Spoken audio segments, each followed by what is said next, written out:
Hello everyone, Radhe Radhe. कैसे हैं आप लोग? आई होप आप लोग बहुत अच्छे होंगे और अपने आने वाले एग्ज़ाम की तैयारी बहुत अच्छे से कर रहे होंगे।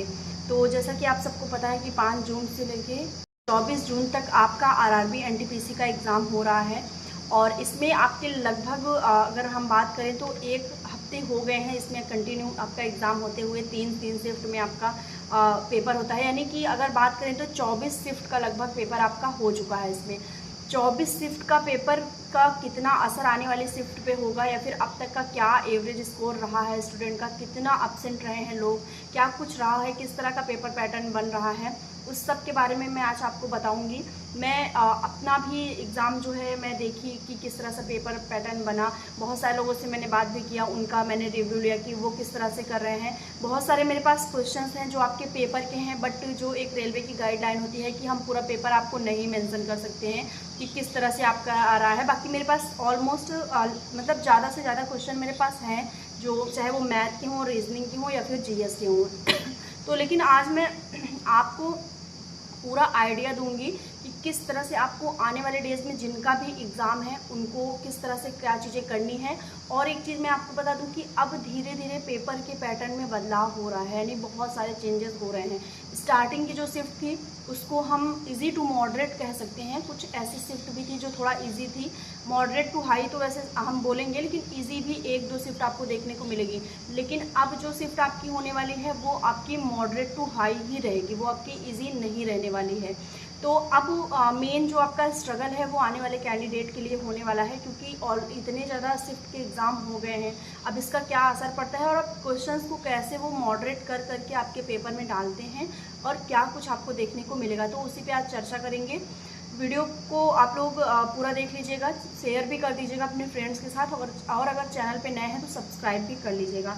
तो आज बात करते हैं, अगर मैं आपको स्पेशली 10 जून, 11 जून, 12 जून और 13 जून के शिफ्ट के बारे में अगर मैं आपको बताऊं, जो शिफ्ट हुई हैं उसमें आपके पेपर का लेवल क्या रहा है। तो एक चीज़ आप जान लीजिए कि अब आपका पेपर का लेवल थोड़ा थोड़ा बढ़ रहा है, यानी कि आपके क्वेश्चन जो हैं वो चाहे मैथ हो चाहे आपके करंट हो, दोनों के क्वेश्चन आपके थोड़ा हाई लेवल के पूछे जा रहे हैं। स्पेशली बात करें तो जीएस में आपका क्वेश्चन थोड़ा सा हाई लेवल का पूछा जा रहा है।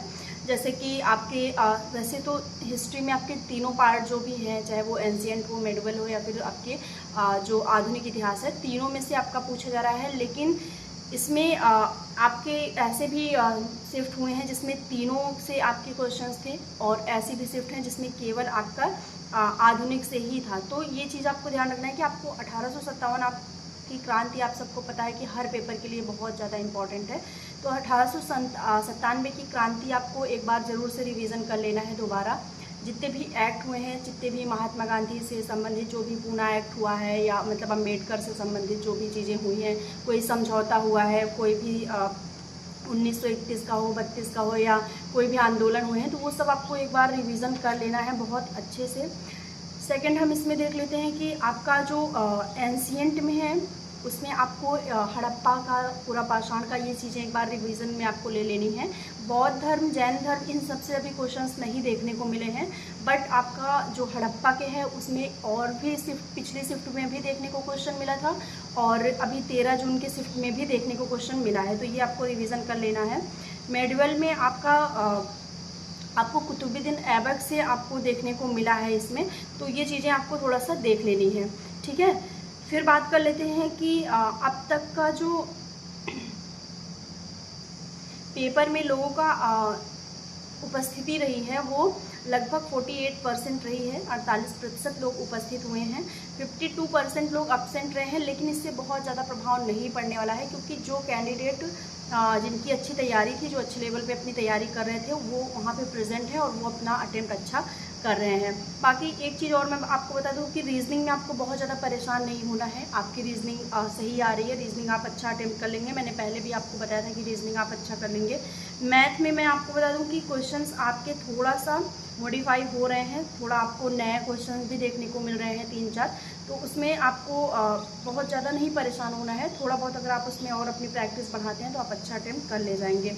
बाकी कंप्यूटर में मैं आपको बता दूं कि चाहे वो 12 तारीख की शिफ्ट रही हो या फिर 13 तारीख की या फिर 11 तारीख की, सब में आपको 5 क्वेश्चन देखने को मिले हैं। अगर आप 80+ जाना चाहते हैं तो आपको कंप्यूटर में पकड़ बनानी पड़ेगी, क्योंकि कंप्यूटर के क्वेश्चन आपको हर एक शिफ्ट में लगभग 4 से 5 क्वेश्चन आपको देखने, मिनिमम आपके 4 रहेंगे, मैक्सिमम वो 6 भी हो सकते हैं, 5 तो रहेंगे ही रहेंगे, 6 भी हो सकते हैं, जिसमें आपको जितनी भी फंक्शन की है वो आपको रट लेना है। क्योंकि अगर आप फंक्शन की जितनी भी हैं, हर एक की का क्या काम है वो आपको अगर समझ में आ जाता है तो आप इसमें 4 क्वेश्चन आराम से कर पाएंगे। क्योंकि ज़्यादातर यही आपसे पूछा जा रहा है कि जो आपकी कीज़ हैं वो किस तरह से वर्क करती हैं, या फिर उनका क्या काम है, किस में किस की का यूज होता है। ये आपको फंक्शन की जितनी भी आपके होते हैं कीबोर्ड के, वो आपको बहुत अच्छे से समझ लेना है। बाकी जो भी कंप्यूटर का जो बाहरी सिस्टम होता है, चाहे वो उसका पार्ट हो या कुछ भी हो, इन सब के बारे में भी अगर आपको अच्छी नॉलेज है तो आप 101% इसमें अच्छा अटेम्प्ट करके आएंगे। तो ये चीज़ आपको देखना है, बहुत डीप में नहीं जाना है। ये थोड़ा सा आपको मतलब कह सकते हैं कि आपको बहुत डीप में नहीं पूछ रहे हैं, लेकिन ये आपको एक बेसिक नॉलेज जो होती है वो आपकी सब इसमें होनी चाहिए। बाकी और एक बात कर लेते हैं करंट अफेयर में। करंट अफेयर में आपको अवार्ड से क्वेश्चन देखने को मिले हैं, और विश्व कप, IPL, ये सारी चीज़ें तो मैंने आपको पहले भी बताया था कि आपको क्रिकेट से संबंधित जितने भी आपके जो भी IPL वगैरह हुए थे या जो भी क्रिकेट से संबंधित 2025 में चल रहा है वो आपको बहुत अच्छे से समझ लेना है, क्योंकि ये बहुत ज़्यादा हाईलाइट है। RRB NTPC इस बार इनको टारगेट किया है, वो है कि वो इनसे क्वेश्चन पूछेगा आपसे, तो वो इसमें क्वेश्चन पूछ रहे हैं। अवार्ड वगैरह आपसे पूछे जा रहे हैं, चाहे वो फिल्म इंडस्ट्री के हों या फिर आपकी किसी बुक से संबंधित हों, पद्म भूषण हो, पद्मश्री हो, या अभी आपने देखा था कि अभी 2025 में ही आपको बहुत सारे लोगों को जो भी अवार्ड वगैरह दिए गए थे, तो वो आपको पढ़ लेना है। ये सब आपके करंट में बहुत अच्छा रोल प्ले कर रहा है, तो ये सब आई होप आप लोग इसको पढ़े ही होंगे, क्योंकि ये काफ़ी अच्छा इसमें आपका NTPC में देखने को मिल रहा है इसका क्वेश्चन। बाकी मैथ में मैंने आपको बताया कि बहुत ज़्यादा नहीं परेशान होना है। आर्टिकल्स आपको संविधान में अच्छे से पढ़ लेना है, जितने भी आपके आर्टिकल हैं, कुछ इंपॉर्टेंट आर्टिकल हैं उसको पढ़ लेना है, और संशोधन भी पढ़ लेना है, क्योंकि संशोधन भी आपको कुछ नए संशोधन भी देखने को मिल रहे हैं। बाकी बहुत केस वगैरह या फिर जैसे UPSI का लेवल जो होता है आर्टिकल से संबंधित, वो चीज़ आपकी नहीं है इसमें, बस आपको एक अच्छी नॉलेज इसमें होनी चाहिए। ठीक है, तो ये जो भी चीज़ें थी मैंने आपको बता दिया है इसमें। और मेरे पास वैसे क्वेश्चन जो आए थे उसमें पूना ऐप से क्वेश्चन पूछा गया था, और एबक से क्वेश्चन पूछा गया था, एक मेडिवल हिस्ट्री का।